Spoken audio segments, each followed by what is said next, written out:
Je vous salue. Je vous souhaite un joyeux dimanche à tous. Alors, ce sont des personnes qui, disciples de Jésus-Christ, ont cherché le chemin de la sainteté, ont pris les voies de la pureté,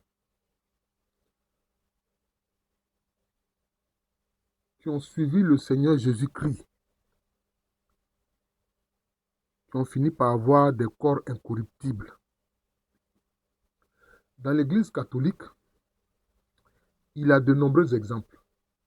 Souvent, les gens attaquent l'Église catholique par rapport à certains de ses membres qui n'ont pas fait ce que Jésus demande. Jésus dit, ne fais pas autrui ce que tu n'aimerais pas qu'on te fasse.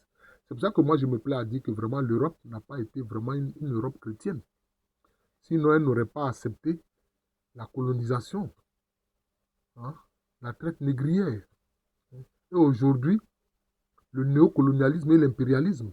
Mais ça, on sait. Ce sont des personnes, en fait, qui n'étaient pas du Christ qui ont fait ça. Et même quelquefois, dans l'Église, au Vatican, quelquefois, on a eu des gens qui n'étaient pas à proprement parler des disciples de Jésus-Christ. C'est comme dans toutes les familles ordinaires humaines. Il y a des gens qui sont membres de la famille, mais qui ont un comportement aux antipodes de l'idéal de la famille. Donc il faut savoir ça. Voilà, il faut savoir ça. Ça arrive. Voilà. Ça arrive. Voilà. Donc aujourd'hui, je voudrais parler des corps incorruptibles. Des corps incorruptibles. Voilà, on trouve ça dans l'Église. Voilà. Alors on va citer quelques personnes qui ont, disons, qui ont vécu ces corps incorruptibles. Parce qu'en principe, quand quelqu'un décède, plusieurs heures après, il y a la raideur cadavérique. Ça commence par la raideur cadavérique. Après la raideur cadavérique, ben c'est la putréfaction du corps. C'est la corruption du corps. Vous voyez, c'est la corruption du corps. Alors aujourd'hui, l'Église fête la Sainte Trinité. Quelquefois, j'entends les prêtres qui se contentent de dire non, c'est un mystère, il faut prendre ça comme ça. Mais il faut expliquer les choses au peuple de Dieu. C'est vrai, au baptême de Jésus, on voit les trois personnes. Hein, Jésus-Christ, au moment du baptême, hein, le Saint-Esprit descend sur lui et puis on attend la voix du Père. Les trois personnes sont là. Dieu unique en trois personnes. Quand Jésus-Christ ressuscite, maintenant, il envoie ses disciples en mission. Il leur dit quoi? Allez-y par le monde, hein, faites de nouveaux disciples, enseignez-leur, apprenez-leur à garder tout ce que je vous ai enseigné et baptisez-les au nom du Père et du Fils et du Saint-Esprit. Jésus-Christ en a parlé. Mais c'est très simple à comprendre en fait. Si on sait que Jésus-Christ est la parole de Dieu, mais vous-même avant de parler là, vous faites quoi? Vous avez pensé. Si Jésus-Christ est la parole, on peut dire que le Père Céleste c'est la pensée. Voilà. Si vous avez pensé, vous avez parlé, après vous faites quoi? Vous agissez. Donc le Saint-Esprit, c'est Dieu qui agit seulement. On parle d'hypostase, c'est-à-dire ce sont des personnes. Concernant l'humain, il pense, il parle, il agit. Toute la journée, c'est ce qu'il fait. Mais pour la divinité, c'est trois personnes avec aussi, je peux dire, leur personnalité, leurs hypostases. Voilà. Jésus-Christ, lui, s'est incarné. Voilà. Il a pris un corps humain. Voilà. C'est comme ça. C'est tout. Il faut comprendre ça. Pensée, parole, action. On comprend le Saint-Esprit. On comprend la Sainte Trinité comme ça. Alors, parmi justement les personnes qui ont vraiment suivi le Christ Jésus et qui ont connu cette grâce du corps incorruptible, on appelle ça, on les appelle les saints incorruptibles. C'est le cas de Padre Pio, voilà, qui était prêtre de Jésus-Christ, qui était de la congrégation des choses, des franciscains, mais on appelle ça, comment ils s'appellent ça la même? Les frères mineurs, on les appelle les frères mineurs, voilà. Ils s'habillent, ils ont une tenue en marron, là. On appelle les frères mineurs, voilà. C'est un saint que j'admire beaucoup. Vous avez aussi Sainte Rita, Sainte Bernadette Soubirou, celle à qui la Vierge Marie est apparue dans la grotte de Massabielle à Lourdes, voilà. Il y a aussi Saint Jean-Marie Vianney, Saint Jean-Marie Vianney. Il Il y a Thérèse d'Avila. Thérèse d'Avila. Voilà.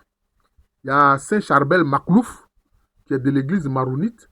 Son corps est encore au Liban, à Naya, ou encore là-bas, il a accompli des miracles. Voilà. Vous avez aussi Catherine Labouré, hein, à qui aussi la Vierge est apparue et puis lui a communiqué ce qu'on a appelé la médaille miraculeuse, hein, qu'elle a contribué à répandre dans le monde. Vous avez François Xavier, Saint François Xavier aussi. Bon, son corps ne pourrit pas.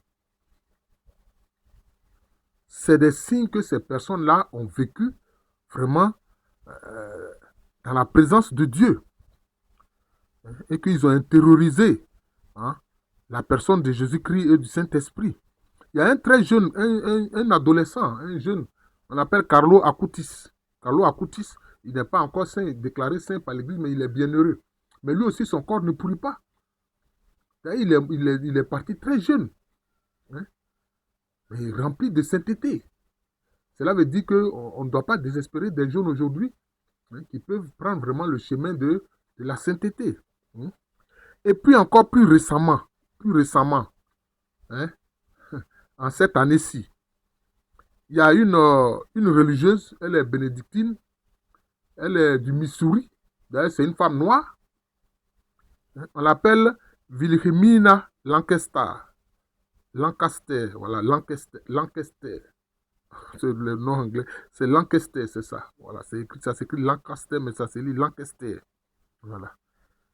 Alors, là aussi, elle est décédée en 2019. Mais en 2026, là, 25-26, on s'en va ouvrir son cercueil intact. Et puis quand c'est comme ça, le corps intact là, c'est comme si c'est frais. Même si vous prenez un objet contondant que vous coupez la personne du sein là qui vit justement l'incorruptibilité du corps, son sang va couler. Son sang va couler. Comme si son corps est encore là, vivant. Voilà, c'est comme ça. Hein? Ils ne connaissent pas la rigidité cadavérique. Ils ne connaissent pas la putréfaction. Le sang peut se couler de leur corps si vous les blessez. Et puis, souvent, il y a un parfum suave qui dégage de leur corps. Cela veut dire que le corps est important. C'est pour ça que Paul a enseigné, il a dit, ne savez-vous pas que votre corps est le temple du Saint-Esprit et que le Saint-Esprit habite en vous? Donc voilà ce que le Saint-Esprit fait avec notre corps qui est son temple. Si vraiment nous recherchons, hein, toutes ces vertus-là, hein, que le Saint-Esprit transmet, hein, le fait de laisser alors Jésus-Christ vivre en nous, pour que nous soyons la ressemblance de Jésus-Christ, pour dire, ce n'est plus moi qui vis, c'est Christ qui vit en moi. Le Saint-Esprit le fait quand nous l'invitons à habiter en nous et à faire ce travail-là. Voilà, je souhaite une bonne fête de la Sainte Trinité à tous ceux qui savent que c'est une révélation divine que Jésus-Christ a eu à faire. Voilà, c'est ça, c'est tout. C'est aussi simple que cela.